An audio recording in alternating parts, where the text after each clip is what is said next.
So the medicine ball power toss is a really great way to help some of your clients learn stiffness when it comes to developing power.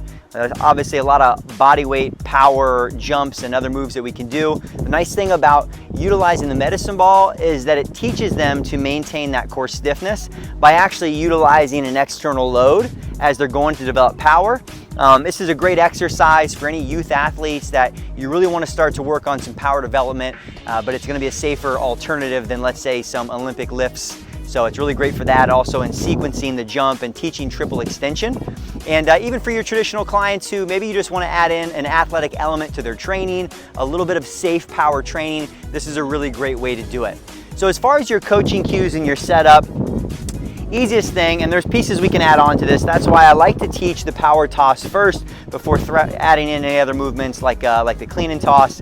But the first thing is you just want to teach the position of the medicine ball where they're creating some stiffness up top, right? And they're actually squeezing that medicine ball together, because before we go to explode with our lower body, if we're not teaching that stiffness up top, they're going to miss out on some of that power transfer through the medicine ball. So from there, the other reason that I like the medicine ball is because it allows us to work on almost like jumping mechanics, the triple extension, and really get them not going all the way down into a deep squat. Because what we're going to do is we're going to hold the medicine ball tight, good cue. Just think about sitting those hips back. And teaching in some of these different pieces can be really helpful as well, where it's like step 1, step 2, step 3, so that you're really working on stability as you go through it, as that's going to be a big challenge, especially for youth athletes as you're starting to teach power movements.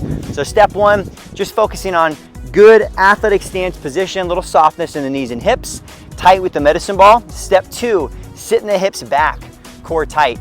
And if I was coaching a client, I would actually have them just focus on here, pause, and get used to that, being in control of the position. And then step 3, for me, I try not to over coach it and over cue it to start. I just want to see how they explode and jump with the medicine ball, and then we can improve it from there. So we go step 1, tight with the medicine ball. Step 2, back and down with those hips.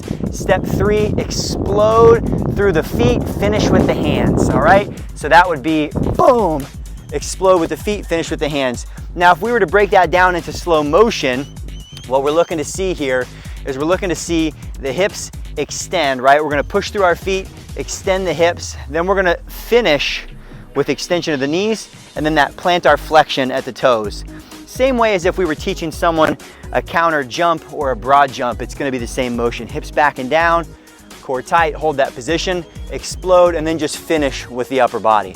Just a few things to look out for, especially as someone is learning this for the first time, is most of us are going to want to use just the upper body, where it ends up just being a toss through the hands, or we don't maintain stiffness in through the core and they get to the bottom, especially if we're rushing through it, and you end up seeing some movement in the back and the spine. All right, that means we're missing out on some of the power we're developing with those legs, and we're not going to launch the medicine ball as high.